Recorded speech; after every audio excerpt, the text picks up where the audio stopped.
The Oscar for Best Animated Feature was first introduced in 2001. But how does the Academy Awards decide who the winner is? And okay, look, it's bad. It's really bad. We all know it's bad. But just how bad does it get?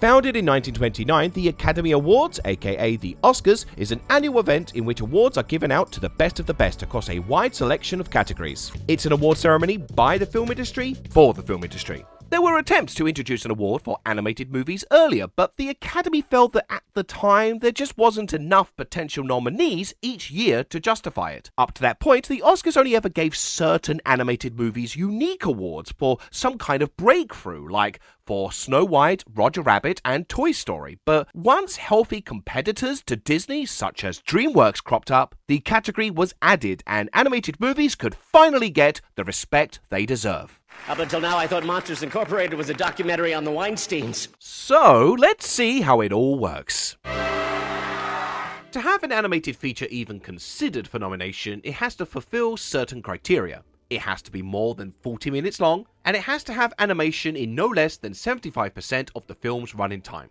For example, Marcel the Shell with Shoes On has mostly animated characters in a kind of real-world documentary setting, and the filmmakers had to submit documentation to prove it met the 75% requirements. Whereas films like The Smurfs and Yogi Bear failed to meet those requirements and were disqualified.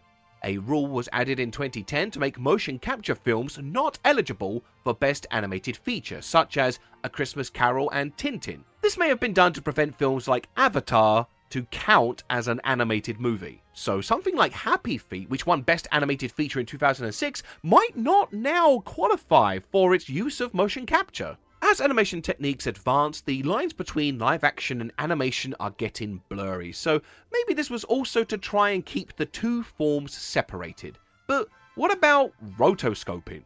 When the award was launched in 2002, Richard Linklater submitted Waking Life but was rejected by the Academy because it could be mistaken for live action. Then, 20 years later, Linklater's Apollo 10.5 was once again rejected as the Academy still felt the use of live action, even if it was just for outlines, did not meet the criteria for animation. This decision was reversed, but it still didn't make it as a nominee. But then many animated films use live action footage as reference, like the 2011 winner, Rango! So when it comes to animation, where do you draw the line? Okay, so now let's just say you're eligible and you've made it through the submission process. What then? In the Academy, there are 17 branches. Each branch is dedicated to a certain field made up of their peers to select the nominees. So actors nominate the actors, directors nominate the directors, and so on. You can only sign on to be in one branch, but everyone in these branches can also nominate one movie for Best Picture. There's two extra branches, the members at large and the representatives. They're not in any one branch, but they can also nominate a movie for Best Picture. To qualify as a member of the animation branch, you need a minimum number of screen credits in leading positions, have been nominated for an Oscar for animation in the past, or in the judgment of the committee, get a free pass for unique distinction, special merit, or outstanding contribution. That feels a bit vague, but okay. You can also get in the branch for having 4 screen credits for live action short films. That seems odd as well, but perhaps they qualify to be a judge for animated short films, so makers of short films judging on short films, yeah? Except, no, they can also judge on feature films too. But I think that's mainly because there isn't a dedicated branch for live action short films. But okay, let's just say that's all fine. You're a filmmaker, passionate about animation, and you're qualified to judge who becomes the nominees. There used to be a minimum of 3 nominees for Best Animated Feature.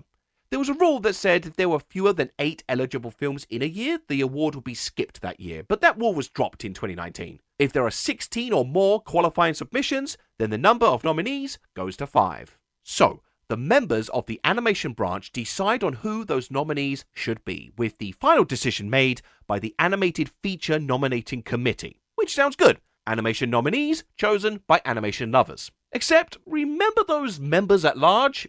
Yeah, they can pick the nominees too. In 2022, Variety said, "The 5 nominees are determined by the 867 short films and feature animation branch members and any Academy members outside the branch who opt to participate. The number of members who opt in is unknown." Now, I don't want to suggest that these members outside the animation community could have their votes unfairly influenced by subversive tactics. No, of course not. The Academy has a lot of strict rules to combat lobbying. I don't want to suggest it could happen, so I won't. Okay, ignore that.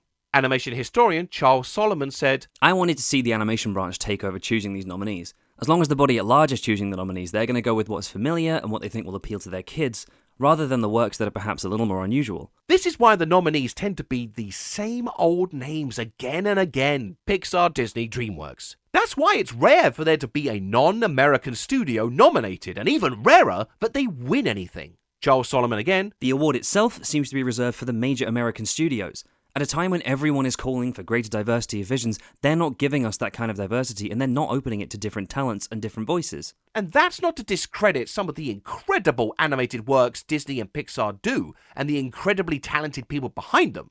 But is this really representing the full landscape of animated features? Especially when films like Wendell and Wild, Mad God, Lupin, the Peanuts movie, Ponyo, Paprika, even the Lego movie don't get nominated? If you can call anything a snub this year, it was the Lego movie, which was one of the best movies of the year. Everything is not awesome, but we have our list of nominees, and the winner is... One thing I was confused on was how the winners are even decided. Is it a display of the very best animation skills and techniques? Consider something like Lovin' Vincent, which is animated frame by frame with oil paintings done by hand on canvas. A miracle of animation. It lost to Pixar. In 2015, one voter said, "If I was just voting for animation, I'd have gone with Box Trolls. But since you have to consider everything, I went with Big Hero 6. So, no, it's not a technical award, it's simply the best picture that just so happens to be animated. So, why aren't they also nominated for Best Picture, like, way more? Before Best Animated Feature was introduced, the only animated movie to be nominated for Best Picture was Beauty and the Beast in 1991. It didn't win, but once the award was introduced, it had been heavily criticized for basically preventing any other animated movies like Shrek from being nominated for Best Picture. Technically, any animated film can be nominated for Best Picture, and the Academy states this in the official rules. WALL-E was widely expected to be nominated for Best Picture, and as one of the highest rated films of 2008, it could have won, but it was snubbed, leading to outrage and claims that the Academy purposely snubbed it so that an animated movie could never earn the prestige that is Best Picture. But it did win Best Animated Feature. The Academy has never officially acknowledged it, but it's believed that this criticism partly led to the expansion of the Best Picture nominees from 5 to 10 the following year, which has led to Best Picture nominees for Up and Toy Story 3, the only other animated movies to do so since Beauty and the Beast. They didn't win, but they did win Best Animated Feature. This reminds me of the Best Popular Film Award that they've been attempting to do. The Academy announced it in August 2018 and then unannounced it 1 month later. It was clearly a shallow attempt to increase TV ratings and was quickly accused of being only there to try and prevent blockbusters such as Black Panther from getting a Best Picture nomination, with some kind of consolation prize. Basically, here's your little pretend award, now let the real movies win the real awards. The award was dropped, and Black Panther was eventually nominated for Best Picture, as have other blockbusters. But animated movies have remained a rarity in the Best Picture nominations, kept confined to their own category. So remember those 17 branches? Every single member of them, including the members at large, can now vote on their choice of winner for every award in any category. Naturally, it's close to impossible to watch every movie nominated in every category, so members are discouraged from voting in ones where they lack the expertise. But that doesn't stop them making uninformed decisions, and they don't even hide it. Best sound mixing. Again, I don't know enough to make an informed decision.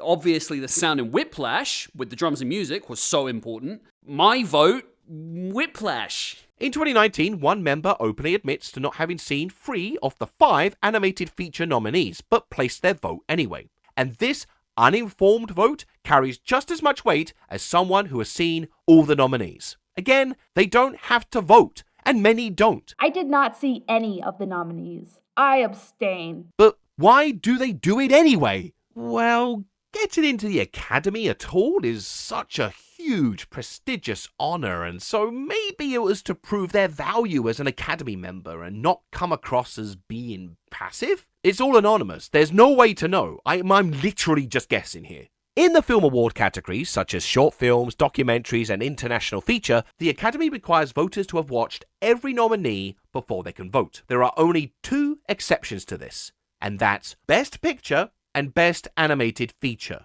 What?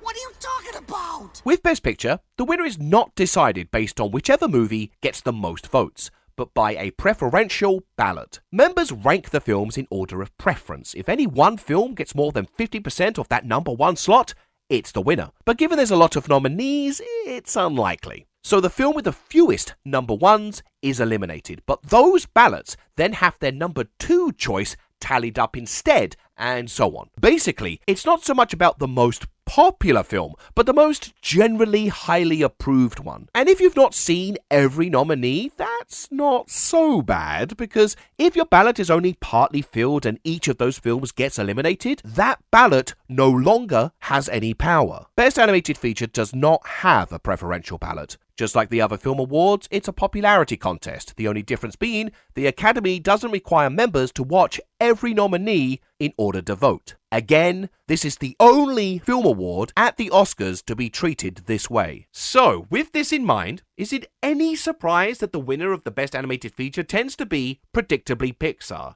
and or the ones that appeal to the Academy members' kids? Any movie that isn't those things is at a permanent disadvantage. I like to sit down with the kids and watch them. We all loved Big Hero 6, and there was no discussion, no argument, no nothing. The kids watched that one 3 times.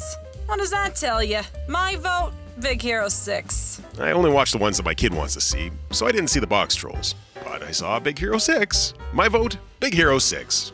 I have seen none of them. I have no interest whatsoever. That ended when I was 6. My son dragged me to a few when he was 6. I would seat him and go outside and make phone calls. I abstain. That last one made me really sad, I won't lie. Fuck this. So, basically, this treats Best Animated Feature not as the best picture that just so happens to be animated, but rebrands the award as Best Children's Movie. These are all cartoons. I thought we got nominated like a real movie. Which means films for more mature audiences rarely get nominated. And those that do, such as Persepolis, Anomalisa, and I Lost My Body, don't win. During last year's presentation of Best Animated Feature, the actresses of the Disney's live-action remakes said this. So many kids watch these movies over and over and over and over and over and over and over. I see some parents out there know exactly what we're talking about. Now, this is probably not their opinion. They're obviously reading from a pre-scripted teleprompter, but this echoes a lot of the sentiment at the Academy. And even former Disney CEO Bob Chapek said much the same thing, which I covered in my last video. This was met by outrage by those in the animation community. Director Phil Lord said, "Super cool to position animation as something that kids watch and adults have to endure." And one of the nominees that year was Flea, a widely acclaimed animated film that's definitely not for kids. Regardless, given that this was said after the animation industry helped keep cinema alive during lockdown, this was just a slap in the face. To summarize, a film has to be eligible as long as it fits a very strict definition of animation, nominated by animation peers plus anyone who wants to, and voted on by people who may have not even seen your film unless it's made for kids, and even then, you'll probably lose to Disney or Pixar. It's no wonder so many are disillusioned when it comes to the Oscars. And I don't enjoy the phoniness of it. With such bias and a broken system in place, how can anyone win an award for animation at the Oscars? The answer is, you make a short film. While the Best Animated Feature Award began in the 2000s, the Best Animated Short Film began in the 1930s, and while it served the purpose of basically giving the award to Walt Disney every year, it slowly became the avenue for independent animations to be recognized. Oh sure, the old favourites Disney and Pixar would pop up and win, but the nominees became so much more diverse with unique art styles and different nationalities. The category was slowly being swallowed up by major film studios looking to score an award recognition, but then last year's shortlist was expanded from 10 to 15 films to accommodate for both studio and independent alike. One of the Academy's rules is to disregard the cost of production in order to keep the playing field even. Once the 5 nominees are selected, there's another rule that states you can only vote for this category if you have viewed all of the nominated films. This won't prevent bias or favoritism, but this rule has seemingly forced the Academy members to make more informed decisions, as evident by the variety of winners. Pixar hasn't won since 2018, and Disney haven't won since 2014, and neither have a nominee this year. After winning last year's Best Animated Short for The Windshield Wiper, director Alberto Mielgo said, "Animation is an art that includes every single art that you can imagine. Animation for adults is a fact. It's happening. Let's call it cinema." This speech was the same year as... I see some parents out there know exactly what we're talking about. And this makes for a great statement, showing they're willing to speak against being called a genre for children. Were it not for the fact that the Academy had attempted to cut the award along with 7 others, such as live action and documentary shorts, editing, score and sound, in order to keep the runtime of the ceremony under 3 hours. After backlash, the Academy reinstated it, but the awards had been pre-recorded an hour ahead of the live show, so it could be edited in. So the call to accept animation as cinema came before... I see some parents out there know exactly what we're talking about. And... I didn't see any of them. I didn't see them. But I have a toddler, so I just watched Encanto 190 times. So their speech really did fall on deaf ears. But maybe that change could happen. When winning the Golden Globe for Pinocchio, Guillermo del Toro said, "Because animation is cinema. Animation is not a genre for kids, it's a medium." And given that Pinocchio is the favourite to win the Oscar this year, perhaps those deaf ears will start to listen. Ultimately though, the Oscars is an office party for the film industry, an exclusive event with a high cost of entry, so there's always a degree of unfairness if you're not in a major studio. And as this is judged by those who are actively working full-time within the industry, they may simply be too busy to attend all the screeners for every nominee than, say for example, movie critics, whose job it is to watch lots and lots of movies every year. While I'm sure there are many at the Academy who do care passionately about their respective fields, including animation, given the huge number of members, it will always lean more towards nepotism than objective consideration. In the end though, who cares about awards? As long as you enjoy the films, that's all that matters. And the wild part is, to improve things for Best Animated Feature, the Academy just needs to make 2 simple changes to the rules. 1, just have the animation branch decide for themselves who the nominees are and no one else. And 2, members can only vote if they've seen all the nominees, just like the other film awards. There's no way to enforce they watch every film, they could just lie, and influences and biases will still worm their way in, but perhaps, over time, this would stop treating animated features as something adults apparently have to endure and accept them for what they are. Cinema, something the Oscars should be celebrating.